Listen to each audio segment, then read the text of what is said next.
On to the Toffee Blues, your source for all things Everton, and on to the extra time segment. Burnley have beaten Everton. Everton 1, Burnley 2.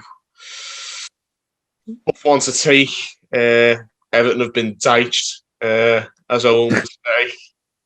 We'll go straight into it. We'll go to Owen for his opinion on this one, I think, because you're obviously very clued up on Burnley and how they play football. So, yeah, I'll just think it went. Taking all the jokes aside, we were absolutely diabolical for the 90 minutes of that game. I couldn't think of a single Everton player who performed reasonably. It was just Alex Iwobi did well in his preferred position. He got shoved out of it after about half an hour. There's just Tom Davis giving the ball away in his own half. Alan running around like he's had about 3 Big Macs since before he came on. Defenders forgetting how to defend, and the strikers were pretty ineffective. That I put down to Burnley because I thought they were fantastic. I think one of their performances of the season, from what I've seen, I think they were really good. We probably handed them absolute comfort in the Premier League now, and they'll be fine. But as for us, that's a really disappointing result because we needed to go and win, and we didn't. But full credit to Burnley doing things in the right way. I mean, we've had Brighton come to Goodison this season and Southampton playing football the right way, and both got put on their arse, and Burnley come play football different way, and they win. So maybe there isn't a right way after all. So that's just as much as we can expect from modern day fans, knowing nothing about football. We talk about football being played the right way, whatever it was. Everton saying played it the wrong way yesterday. We didn't play in a way. We didn't do football the way. It was honestly, it was absolutely ridiculous how bad we were. Like, I don't think there's any player who can come off that pitch with their head held high after that one. They might as well have blown the whistle when Chris Wood scored, but they knew we weren't going to win the game from as soon as when Wood scored. So it was just incredibly annoying. We had that Richarlison chance early on, which Pope did well with, didn't he? If that would have went in, I could have actually seen us boring out a 1-0, but it means nothing when they score first, because you don't want a 1-0 deficit against Burnley. A 2-0 deficit is near on impossible. So I'm astonished we even scored, to be honest. It was a good bit of play from Davis in the box, and to be honest, I weren't even looking at the screen when the ball went in, so I'll have to go to someone else on the goal. And it was a really well taken. Like, we played a little ball inside to Davis, made a little run inside the right hand side of the box, and put a belter of a cross in, and Calvert-Lewin headed it in for the header. But it was a really good cross from Davis, basically, and Calvert-Lewin took it well. This sort of monkey on our backs that we can't outshoot the opposition is becoming a bit of an issue. I think we haven't outshot an opponent for months. I mean, that isn't an issue for me, but it just gives people who are just moaners and got issues with everything a bit of something to go on. And but I think there is a good point to be made there in that. It is, especially when you lose games and outshooting the opponent. That I have a bit of an issue with. When you're winning, it doesn't matter, because results you're back half the time trying to see the game out, aren't you? So you're not actively going to shoot. But when you're losing to the games like Fulham and Newcastle and this one, when you're not out shooting them, when you're getting beat, you've got to be really worried, because they should be more creative than you when they're in front. And I actually think if there was going to be a third goal in the game, it was going to come from Burnley. No, there could have been a third or a fourth or a fifth, to be honest, the way the first half was going. As well. Holgate had his hands up in the box. You can't do that. It was a pen. Yeah, it was just ridiculous. But I think for me, I just think we gave Sam Allardyce a lot of stick for like these kind of metrics. Obviously not the same, but like the fact that other teams having more shots than us. No, that like teams that in the bottom three. The Sam Allardyce's result would have been David Moyes did not play open, free, or attractive football or anything, but he got away with it because he didn't talk out of his arse, and he was respectful of the club, and we didn't have no money, etc.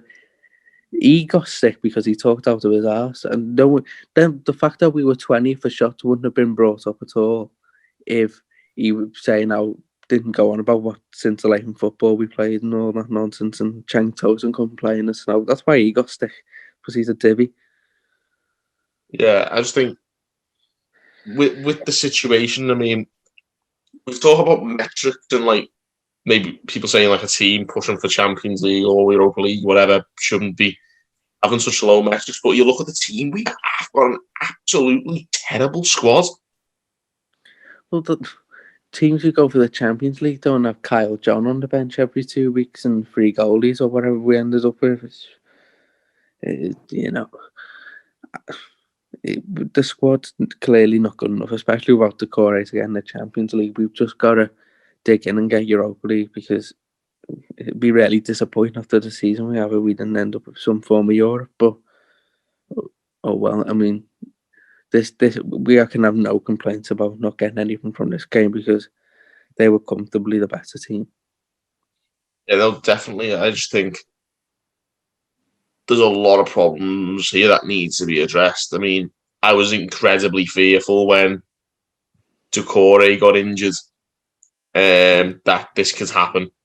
I actually think I said a couple of weeks ago in one of these off camera that Burnley would win this game.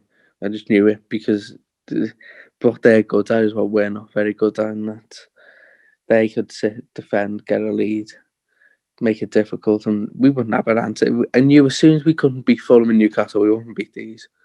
Yeah, but my concern was when Doucouré got in, that we go back to the way we were Project Restart at the end of last season, when literally every team, no matter how good or bad they were, would just overrun us.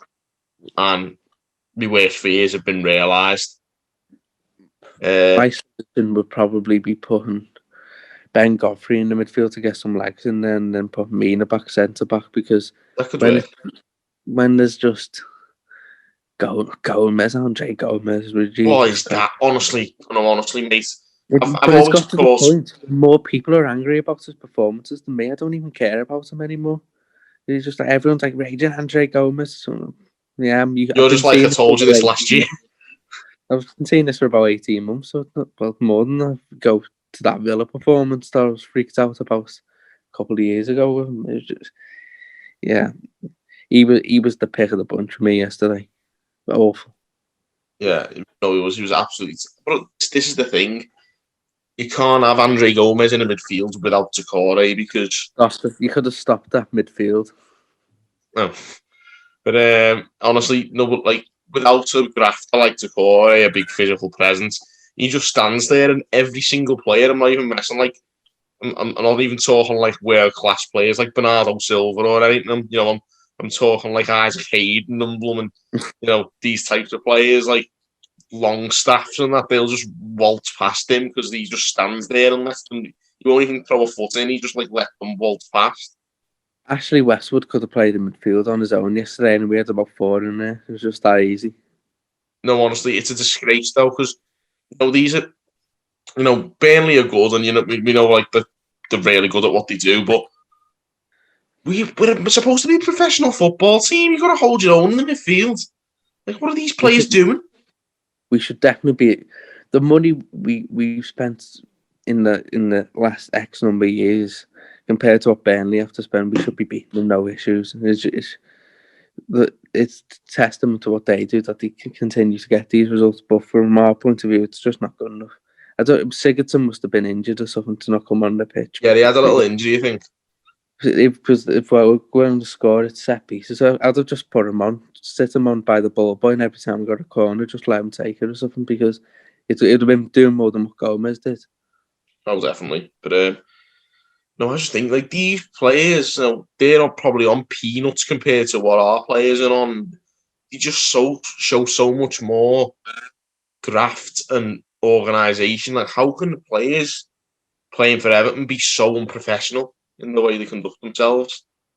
I thought we were okay until we conceded the first goal, and then it was like, oh, we may as well give up on this one now because they knew they weren't coming back from it. So I don't know. Never blame fans not being in Goodison again because it's the worst myth in football. No, I honestly, our results at home now, I think it's 7 defeats at home this season. Like, I think it's 5 out of 7 in the last 7. So, it's absolutely wretched. You look at the teams we've got beat off as well. Leeds United, we got beat to 1-0. They kept a clean sheet against us. West Ham, you can accept that kind of because they're doing really well. But Fulham and Newcastle, Newcastle, though, honestly.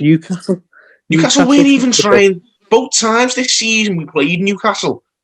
Both times they were playing for a 0-0 and we handed them a win. They didn't even come out and just blitz us for half an hour and score 2 goals. They just literally were petrified the whole game, and they got a Callum Wilson header and then a counter. The other teams you can say have deserved it. They didn't deserve it. They were just rancid, and I'm really disappointed we lost to them that day. But I just think there's so many. We played about 8 midfielders in the away game. We played me and you on the wings. We'd have won. Honestly, no, mate. Honestly, it's just I can't get my head around how these absolute grifters they are. They're just like absolute con artists. Some of these players we've got. I think Newcastle. I can get beat to anyone, but Newcastle, it just makes me a bit sick, to be honest. Newcastle.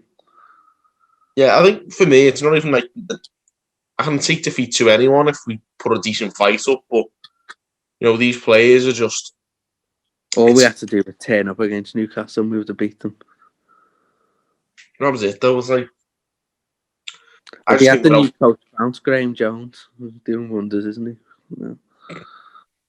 But I just think without Doucouré, there's nothing in that midfield. How would you? I think the Godfrey shout you've just come up with might be a good answer, but that's the only thing that I can see that might solve this, because Alan blows hot and cold. He can have a good game, then he can be wretched like he was yesterday. Yeah, he wasn't good yesterday, no. Gomez is useless. Sigurdsson can't play that deep and won't graft anyway. And Tom Davis is another inconsistent one. The thing with Sigurdsson is he gets stick for his really bad performances, but I can't think of a terrible performance he's had playing as a number 10. It's always been when he's been played deep, like he was against Newcastle. He just doesn't get into the game, and he's not quick enough to dictate the play. Playing behind the striker and touching the ball 6 times a game, he's all right doing this, so I don't mind him playing in them situations. It's when he's playing against Newcastle and he's coming deep and he's just looking abysmal. It's just a really awkward situation we've got because the squad's not good enough. Anyway, what's Terry's thoughts on the game? Because I'm just ranting off here. Yeah, me and you were just ranting between us at the moment. Go ahead, Terry. Where do you think we stand? How do we bounce back from this? Beat Man City in the cup. No one will even remember this game. I know I've made that sound really easy, but you've covered it all basically. Looked all right in the first 10-15 minutes, concede the goal, and then suddenly we start playing suicidal football and start making Burnley look like peak Brazil. They were all over us. And then after that, when we got to 2-0, I was like, tempted. I've never done this in my life, but I was genuinely tempted to switch it off and go, that's it. We're not gonna get nothing. And it turns into the same old story with the home games, because teams have figured out that Everton don't want the ball. So if you let Everton have the ball, they'll pass themselves to death and they'll give you the goal. Without James Rodriguez, we can't break a team down who are going to sit in like that. We're absolutely excellent when we're doing that job on a better team. When we went to these away grounds and we were happy to have 30-40% possession and just make the key moments count, that's when we look good. That's why we look good in the away games. But in the home games, everyone's doing that to us and we've got no answer for it. At the beginning of the season, we were scoring loads of goals, but we had everyone more or less fit, including James, who no one knew how to deal with yet. Newcastle sussed out how to deal with him and just kick him everywhere. But Yeah, the top four's gone. Like, the season's not over. We've got loads to play for, but the top four's gone. And I thought the top four was gone even before we played Chelsea, because I thought there was too many games and our squad was not going to last that long. Like, when you look at the teams we're competing for the fourth place with, they've got better depth. We had 2 starters injured yesterday in James and Doucouré, and we couldn't cope without them. Like, they were like 2 first teamers. So, depending on who it is, 1 first teamer we struggle to deal with. Other teams don't have that. That's probably why Carlo, all season, when they've said Champions League, he's gone Europe. He's not soft. He knows full well that if we get in the Champions League, it'll be by an absolute fluke, because we haven't got the depth. You know, we get a couple of injuries and the levels drop dramatically. Now, don't get me wrong. Yesterday we had a good enough team to beat Burnley, but everyone was just having a bad game. Didn't matter who it was. Like, players who were usually good, Godfrey, didn't think he had a good game. You know, he's not closing down the 2 goals quick enough. You know, Holgate played awfully. Holgate's not the player to play right back when you're going to play against a team who are going to let him have the ball. When you're playing against a Sadio Mane or a player he's just got to have a one-on-one battle with, he's great because he's a good defender. But you saw his deliveries, they're awful. Iwobi, I think his best position is going to be on the bench, because he can't cross. He can't. I agree with Fink. His best position's in the bin. Yeah, he's just. I had a lot of respect for Iwobi until he started shouting his mouth off in the week, and then he's been playing his preferred position now. He's just looked a bit shit, hasn't he? So, yeah. The thing is, he's only the best he's looked all season when he's been coming on for 5 minutes at the end and doing a few like JJ Okocha tricks in the corner. That's Iwobi in a nutshell.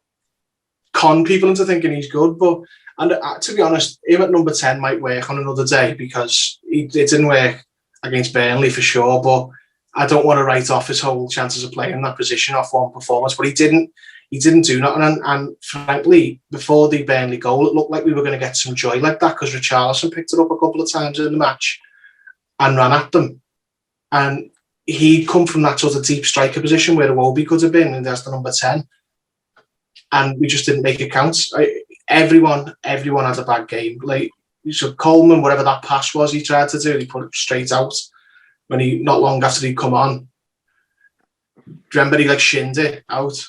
Yeah, I'm not going to criticise Coleman, because every time I do, he comes back with a good few performances, and then the know-it-alls on Twitter going, "See, you said he was crap." I mean, but everyone, like Alan looked like, it's a bit harsh on him because he has not long come back from injury, but as Owen said, looked like he'd had a roast in it before he started the match. Tom Davies was at fault for the first goal in a big way, because he thinks he's getting a foul there, and it's not a foul for me. He thinks he's getting one. No, that's why he's gone down so tamely. So he's been weak, and then we've conceded from it. Now it's not all down to him. There's a lot of yards to cover before it ends up in the net, but he's a good big part in it. But then he upped his game a little bit, I think, after that. Like, his assist was great, and he was looking to try and make amends for it. But the whole team were just awful. Calvert-Lewin, who's been probably our player of the season, or at least one of them, he has a stinker. Like, he hasn't had chances for weeks, and the second he starts getting them, he's fluffing them constantly. But listen, it's one of those things. They'll have to try and figure it out. The injuries, they'll have to try and figure out the home form.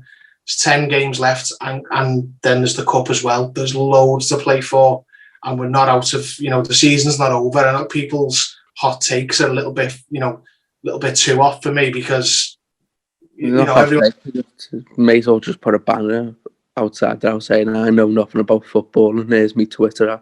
That's what he might as well do. Yeah, I think it's the same. If you win a couple of games, everyone changes one way, and if you lose a couple of games, everyone swings the other. We won't know. We can't judge this season until the last whistle's blown, and that in itself is progress, because usually at this time of year there's nothing to play for us anyway, except we're only talking about the summer about now, haven't we? Yeah, I mean, some people they're just that used to it, but for me, it was a terrible performance from pretty much all the players. The only player I thought had an half-decent game was Michael Keane. And even he shanked the clearance for Wood's goal. Yeah, I didn't say he had a perfect performance. He couldn't live with that, Chris Wood. Is that Chris? Was that? Yeah, his name's Chris. Yeah, isn't it? he's belter. Yeah, gets his haircut at Sports Direct. But he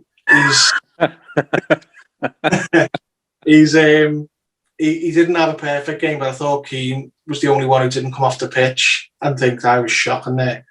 But yeah, there's more games to play, and we're still in the fight for a lot of things. We haven't suddenly gone 5 or 6 points behind the European places. We're still in them, and there's a lot of games left, and we've got, a chance in the cup. Someone, Man City got beat by United the other day, and United didn't even play that well. They just took their chances. You never know what could happen. Yeah, you don't know, but we've got to turn up. We've got to start putting more of a fight up than that. That is wretched at home. And I just think... The thing that's worrying me... Go on. No, I was just going to say, the things that's worrying me the most is, if we get the City game, the next home game in the next league game's Crystal Palace, and that's going to be a rinse. They'll do the same to us what they just done. A fantastically well organised team who know how to sort of see out wins when they get the nose in front. We give them an early goal. If we give the ball away in their own half and Zaha puts in the corner, they're not going to get beat, because I think in about 3 years they've lost once when conceding first. No, they've lost once when they've scored first in a game. So if we concede the first goal there, we've got no chance of winning it. I just think, for us to succeed this season, we've got to show more fight than that. I just think, you could understand, Joe, if we had that result yesterday, it was disappointing, but we battered them and they'd low blocked us. You could go, it's Burnley. But we got outplayed by them. We got outran by them. These players need to stand up now and say, we want to be in Europe, and put a performance in that shows that. Show a bit of fight and show a bit of desire that you want to be playing in Europe next season, because that shows you want to be playing in the Championship next season. If you play like that, obviously we won't. We're all right, but that performance screams, I want to get relegated. Never mind, I want to get into Europe. I just think it's about desire, and these players need to stand up. I was fearful because of Project Restart last year, and these are the same players that let us down then. And we need James back quickly. There's no doubt about that. But I just think we need more fighters. This is what annoys me when people talk about defensive tactics or wherever they like to go, and what the nonsense is. This team would get absolutely mauled if they opened the pitch up. We can't open the pitch up and expect to win games of football in the Premier League. Well, we can, but we wouldn't be in the top 6 or 7 like we are. In order to get results, we've got to be street fighters, and that yesterday wasn't fighting at all. There wasn't any fight at all. If we had a match what Burnley did yesterday, we'd have won the game, because we've got better players than what Burnley have. It just doesn't make any sense to me that we think when we play at home, not against just at home in generally, because against Southampton, a team who play 700 passes before they leave their own half, we beat them because we did what we did away. We nicked the game. But against Newcastle and Burnley, they're both defensively, and West Ham as well. They're both defensively sound. Well, not sound Newcastle, but they sit back. But they're drilled to be defensive.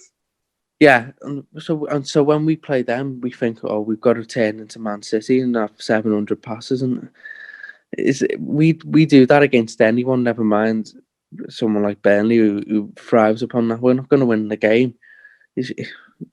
I don't know why it sounds ludicrous in some of these games at home against anyone. We just don't play long, and we got too physically able. Crosses in. Get the ball forward, get out wide, and get in the box, and if we get a lucky break and we score, well, we can just sit back then, can't we? Because we're quite good at doing that. The fact that we're so patient in our build-up at home, which we're not away. That is what's screwing us. Away from home, we just go, every goal kick goes long. It doesn't make no sense how we change the way we play, and that's my only stylistic criticism of what we're doing, because we change. If we stay what we do, I imagine we'd still get points home. It's not a mentality thing of playing at home, it's a stylistic one for me. Yeah, I do feel like, I think at the end of the day, the metric is we've got to have more shots.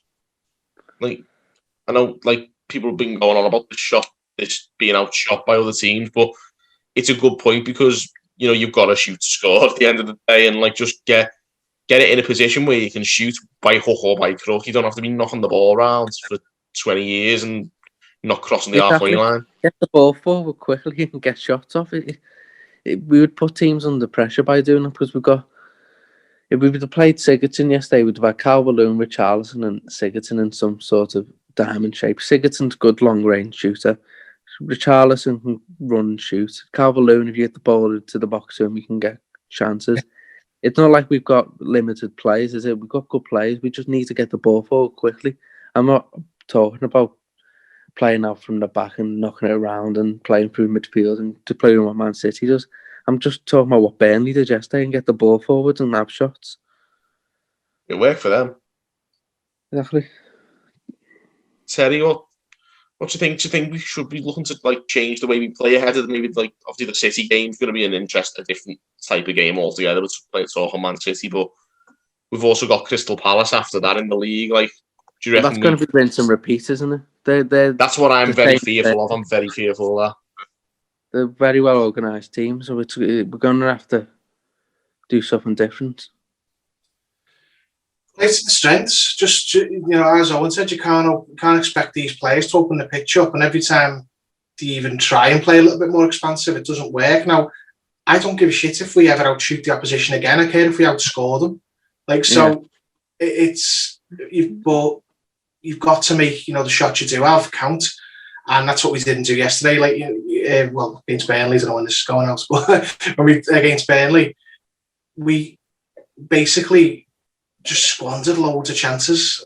Calvert-Lewin especially, but I'm not even going to take him out because everyone's attacked to a bad game and he's been fantastic this season. It just wasn't happening for him yesterday. Sometimes it doesn't happen for Ronaldo, it doesn't happen for Lewandowski. It happens to everyone.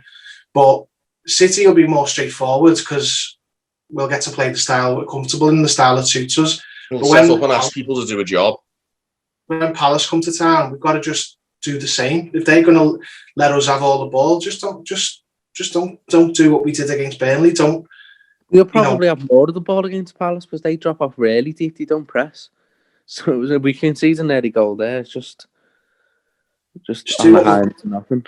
Earn your set pieces and make them count and be solid defensively and stay compact. I'm all for bastard football. I'm all for going to street fighting. I think that suits the club. I think that suits a lot of these players. And I think that's the way we're going to go. It's Carlo Ancelotti is not going to suddenly, become a rich man's Eddie Howe, whatever it is. He's going to play This is twice in the season.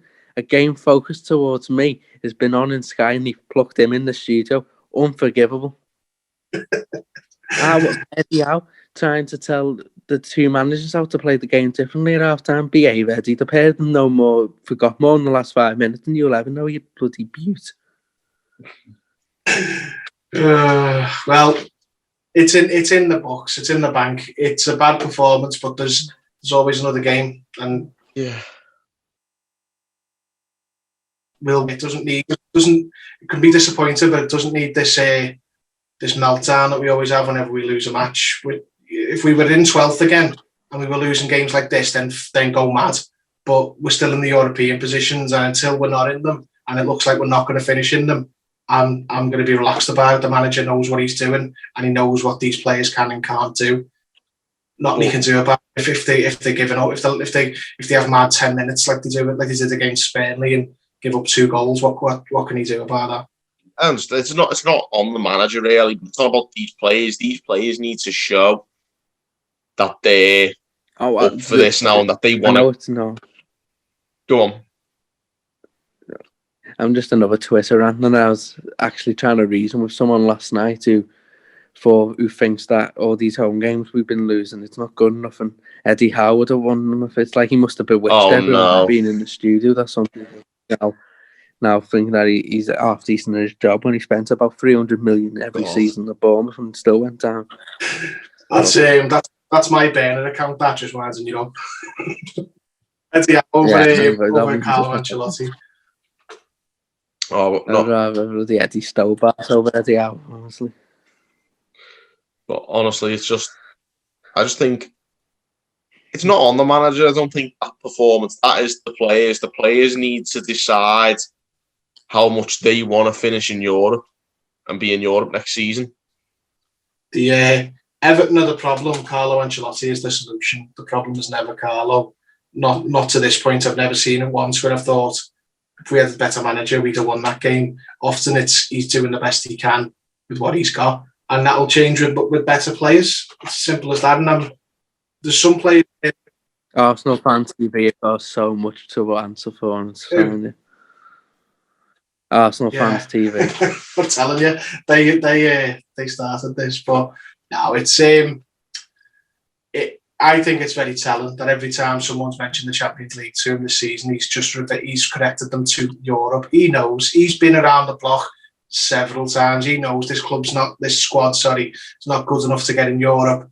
I'll start that again. He knows this squad is not good enough to get in the Champions League. He knows that Europe is the realistic game, and I still think we will finish in Europe, but wasn't a good game. They've got to learn fast. Obviously, Notakore, now they've got to find another way. I mean, Carlo's got a part to play in that, but the players themselves need to, toughen up and, do what Decore does. We think we need to find another way. Maybe if it is Godfrey in midfield or something else, but we just need to find a way to start winning games again. And it's going to be tougher without Decore, but, Carlo, I'm confident Carlo will find the solution. It's just how quickly can he find the solution? Listen, my head fell off. When Alan got injured, my head fell off and I thought the season was going to tailspin then. And Tom Davies came in and shocked everyone, didn't he? So he's got to figure out. It might even be the same player. Tom Davies might do it again. If he's either going to put him in the Allen position at the base of the diamonds or he's going to put him on that right side. But I think Carlo will manage it. I think the only way we'd be in real trouble would be if Alan and Decore were injured, and then we really would be like Project Restart. But I think there'll be better games for the two of them. Hopefully, we'll have to just wait and see. But yeah, definitely won't forget. We'll just have to move on, see how Man City, how we get on against Man City in the cup. It's a big game. Not the one we really wanted right after this, but if we win that, everyone will forget it until we get beat 2-1 to Crystal Palace. There you go. So that'd probably sum up the season.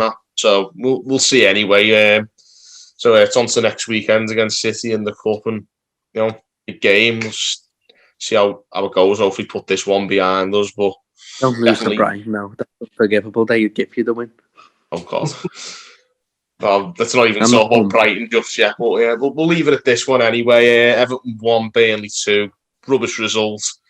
Got to bounce back quickly, but Everton. It's terrible, but it's Everton. That's why we put it. Let us know your opinions on this game. Drop a comment. Give us a like and subscribe as well. And until next time, thank you for watching on the Toffee Blues.